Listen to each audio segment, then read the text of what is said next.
কাইকা মাছের শ্বশুর জন্য কড়াতে তেল নিয়ে দিলাম, কড়াতে সামান্য পেঁয়াজ দিয়ে দিলাম,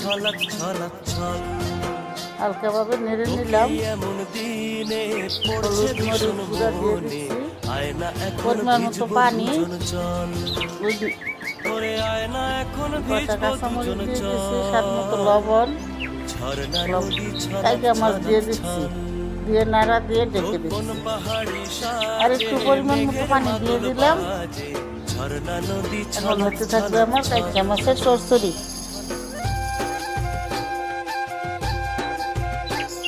ধনিয়া পাতাগুলো দিচ্ছি,